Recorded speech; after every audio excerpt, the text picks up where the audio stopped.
Pa, upo ka muna. Kahit konting oras lang ikaw ay magpahinga. Alam kong pagod ka na. Di mo lang pinapahalata. Kasi araw-araw, gabi-gabi ang inyong pagkayod. Mainit manabig na panahon lagi yung sinusuyod. Para lamang ang pamilya maitaguyod.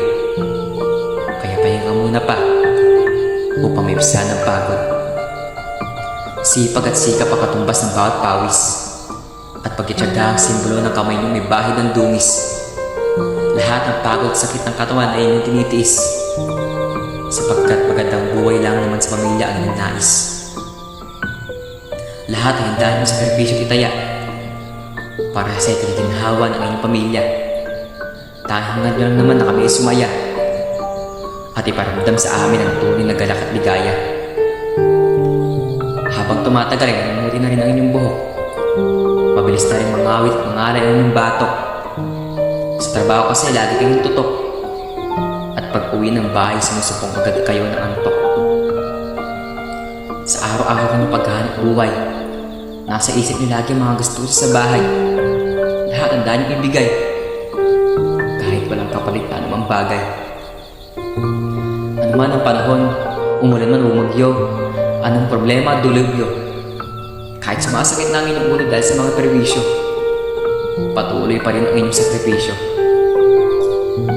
Pa, sana dumating ang araw na kayo ay masuklian, lalo na sa mga sakripisyong inyong inilaan, upang kayo ay matulungan at maibigay namin ang inyong mga pangangailangan.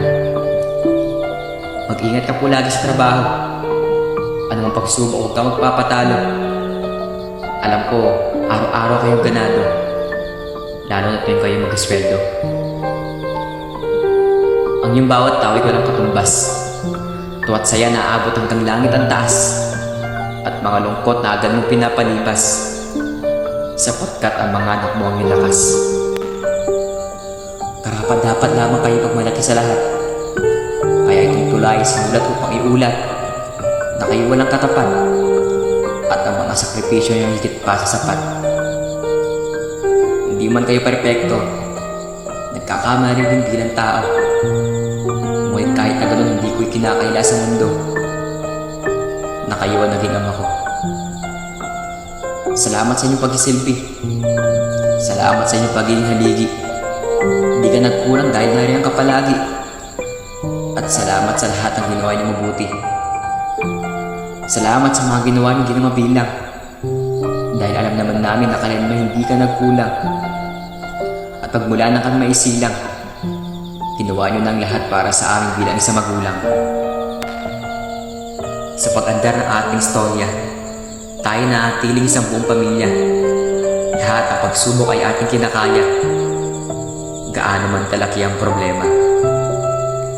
Sa pagtakbo ng iyong buhay bilang haligi ng tahanan, patuloy kang maarangkada kahit may harang sa iyong daraanan. Mga harang na siyang suliranin na iyong nilagpasan. At mga hirap na kailan na hindi mo inatrasan. Ngayong araw ng mga ama, lahat ng ama ay lubos kong tinitingala. Sana itong tulay aking naiparating at naipadama upang inyong mapagtanto kung gaano kayo kahalaga at kung gaano kami lubos na nagpapasalamat.